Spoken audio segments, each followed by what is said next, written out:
그러니까 예수님이 말하는 게 너네는 안 믿었고 나중에 버려진 자식들이 믿었다. 너네는 나를 안 따랐다. 그 얘기로 계속 와요.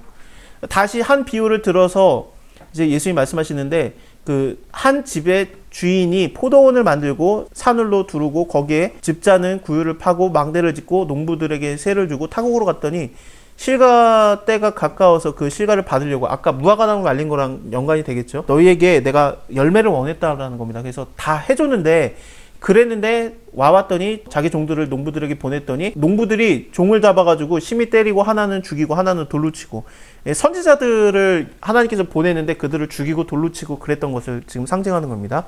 다시 다른 종들을 처음보다 많이 보내니 저희도 다 그렇게 했다. 그래서 후에 자기의 아들을 보내어 가로되 저희가 내 아들은 공경하리라 해서 보내는데 농부들이 그 아들을 보고 서로 말하되 이는 상속자다. 죽이고 그의 유업을 차지하자 하고 이에 잡아서 포도원 밖에 내어쫓아서 죽였느니라. 예수님이 하나님의 아들인데 하나님의 아들이 보내줬는데 공경하지 않고 오히려 농부들이 하나님의 일을 하는 그 대제사장들 서기관들이 예수님을 죽이고 포도원 밖에 내쫓아서 죽이는 거, 그게 나오는 겁니다.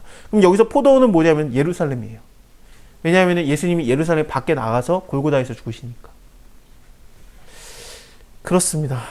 근데 다 그래요. 이제 뭐 아사셀을 위하라 그건 것도 염소 2마리 잡아가지고 한 마리는 제비를 뽑아요. 그래서 한 마리는 하나님께 드리고 제물로 드리고 한 마리는 모든 죄를 갖다 이스라엘 진에 있는 모든 죄를 갖다가 안수해서 뒤집어 씌웁니다. 그 다음에 진 밖으로 쫓겨내거든요.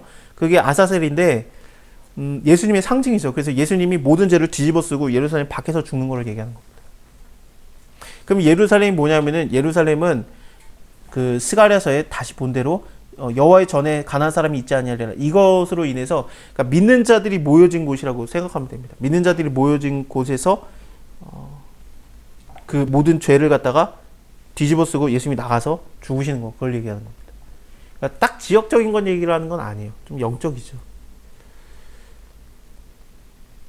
그러면은 포도원 주인이 올 때에 이 농부들을 어떻게 하겠느냐. 저희가 말하되 이 악한 자들을 진멸하고 포도원은 제때 실과를 바칠 만한 다른 농부들에게 새로 줄지니라. 그래서 이제 처음 불림을 받았던 농부들은 다 쫓겨나고 예수님이 죽고 부활하셨잖아요. 여기서 죽인 다음에 어떻게 하겠느냐라고 말하는 거니까 예수님이 죽은 다음에 그 다음에 받아들여지는 농부들은 누구냐면은 이방인들, 우리들을 얘기하는 겁니다.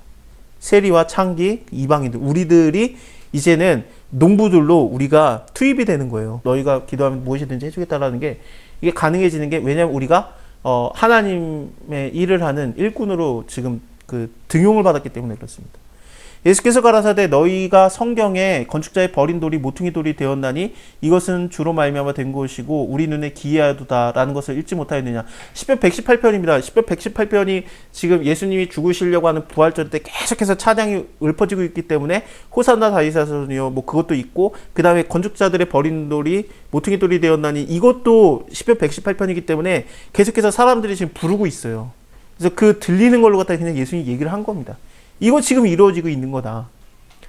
예수님이 건축자의 버린 돌이고 모퉁이 돌이고 필요 없다라고 버렸는데 근데 그게 머릿돌 모퉁이 돌이 되는 거죠.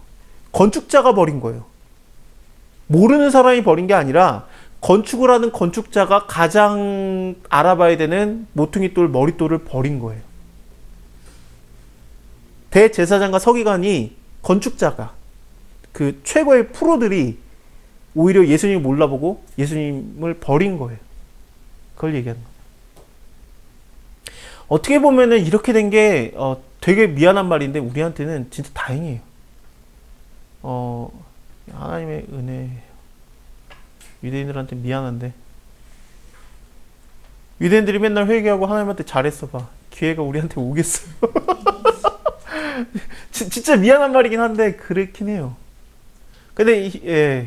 근데 원래 이방인 유대인 뭐 이렇게 딱 나누면 안 돼요, 사실은. 왜냐면은 아브라함 자체가 이방인 출신이기 때문에 갈대아우로 출신이기 때문에 뭐 이방인 유대인이 아니라 하나님의 언약이 있었던 자 없었던 자예요. 그러니까 언약을 알고 그 언약 안에 들어왔던 자가 처음 왔던 그 자들이고, 그래서 할례의 언약을 맺지 않습니까? 할례를 하면은 유대인이 돼요.